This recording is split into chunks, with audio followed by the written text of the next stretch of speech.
ही आहेत जागतिक पातळीवरील भूराजकीय अस्थिरतेच्या काळात भारतीय रिझर्व्ह बँकेच्या आरबीआयच्या धोरणांची एक अत्यंत संक्षिप्त आणि वेगवान माहिती. तुम्हाला आता माहितीच आहे, अमेरिका आणि इराणमधल्या तणावामुळे जागतिक बाजारात कच्च्या तेलाचे दर कसे भडकतायत. आणि म्हणून आरबीआय या संकटाचा सामना करायला पूर्ण तयारी करत आहे.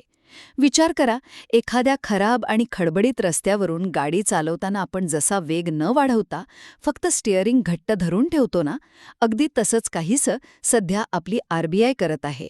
तर यातलं पहिलं महत्त्वाचं पाऊल म्हणजे महागाई आणि आरबीआयचं थांबा आणि वाट पहा धोरण.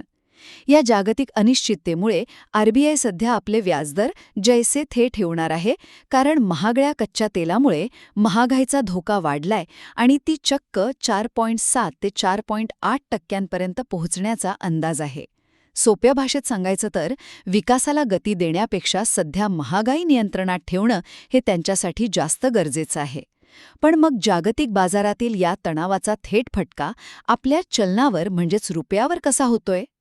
आणि इथूनच आपण दुसऱ्या मुद्द्याकडे वळतोय, रुपयाची ऐतिहासिक घसरण आणि आरबीआयची बचाव नीती. रुपया आधीच कमकुवत झालाय, तो प्रति डॉलर 95 रुपयांच्याही पुढे गेलाय, बापरे. पण इथे आरबीआय थेट व्याजदर वाढवून उपाय शोधण्याऐवजी काही रेग्युलेटरी म्हणजे नियामक उपायांचा वापर करत आहे. बाजारात स्थिरता आणण्यासाठी ते व्हीआरआर आणि व्हीआरआरआर सारख्या लिक्विडिटी टूल्सचा वापर करतायत. हे अगदी घरातल्या गळतीसारखंच आहे. म्हणजे बघा ना, संपूर्ण घर न पाडता फक्त जिथे गळती आहे तिथेच हे लिक्विडिटी टूल्स लावून आरबीआय दुरुस्ती करत आहे.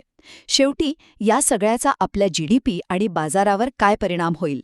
तर या बचावात्मक पवित्र्यामुळे आरबीआयने आधी वर्तवलेल्या जीडीपी वाढीच्या अंदाजात आता थोडी घट नक्कीच होऊ शकते. शिवाय बॉन्ड यील्ड्स चढेच राहतील आणि चलनातील अस्थिरता कायम राहील.